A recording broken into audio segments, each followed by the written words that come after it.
This is the Speed Champions Honda S2000, Suki's car from the Too Fast, Too Furious movie. It contains 300 pieces, retails for $27 US, and is the first non-F1 car to be released in the Speed Champions theme for 2025.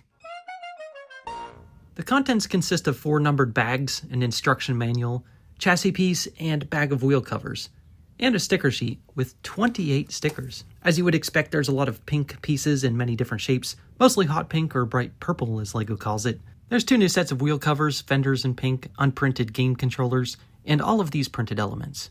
The most interesting one, though, to me, is this new windscreen element. There's also these pieces which are new to me. Now, Suki is the 3rd character that we're getting from the Fast and Furious franchise in LEGO form. She does have this alternate expression. In LEGO form, Suki doesn't quite look like her slender self, and the printing on her eyes are just wrong. They need to be smaller and more narrow. The leg printing is only on the front, and here's the printing on the back of her torso. How the car came together wasn't anything mind-blowing, and though I will put all of the stickers on at the very end, I decided to apply this one as it's built in. Probably the most interesting connection was here near the end of the build. And here's the completed build. I'm going to put Suki off to the side for now, put her in the car a little bit later, but right now I just wanted to look at the car with only the prints and brick-built details. No stickers, just a clean look at the car. The printing that is here is pretty good, though there's just not enough printing. And this grille element is done up with a sticker. Totally could have been brick-built with a couple grille elements. Do appreciate the printing on the windscreen to frame that up. And especially like the printing on the side here. Notice that the printing of these 2 pieces line up exceptionally well and are printed to the edges of the elements.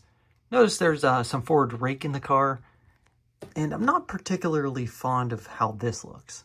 The tonneau cover can be slightly angled to give its proper shaping, and aside from the dual exhaust and wing here in the back, things are looking pretty plain. So let's get the stickers applied. By the way, you can use the sticker sheet as a car cover. No, I'm just kidding. Okay, what kind of damage do we got? Well, a lot of mismatch in color, right? You can obviously tell where all the stickers are. Oh, we got a lot more detail on the back. Come on, we really needed at least these taillights and Honda logo printed. The stickers are definitely the biggest drawback of this car. Otherwise, it's really cool, very vibrant with this hot pink color. We've got a lot of detail on the interior, as there needs to be because it's an open top convertible. Love the seats. They look exceptionally well with the pink controllers. Got a stick shift in the middle. A gauge cluster that's done up with a sticker, but this 1x1 tile for the animated screen is printed. Got a tachometer back behind the steering wheel. The steering wheel used is a bit different from the standard. Got a ballpoint pen situated in the middle of the 2 seat headrests, and here's how things shape up in the front. There's no pieces needed to be removed to sit Suki in the car. She looks just fine where she's positioned, and here are the alternate wheel covers. Here's how Suki's S2000 looks next to the other Fast and Furious cars.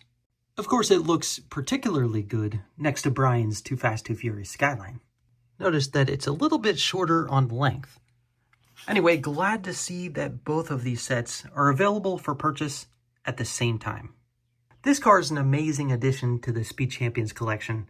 The problems with the stickers exist on so many other Speed Champions cars, so it's just an ongoing problem with color mismatching and problems with lining up stickers. Now, if you put the stickers in the right placement, you can line up all of the details pretty well. Really, the color mismatch is the biggest problem here. It's really nice to have another convertible build like the SL63. However, this windscreen was a disaster. It's not the right piece, but this one is. We just needed an unprinted version, and we can fix the SL63. It's great to see another Japanese car in the collection, and this is the very first Honda. That does it for this review video. Stay tuned for modding. I'll talk to you soon.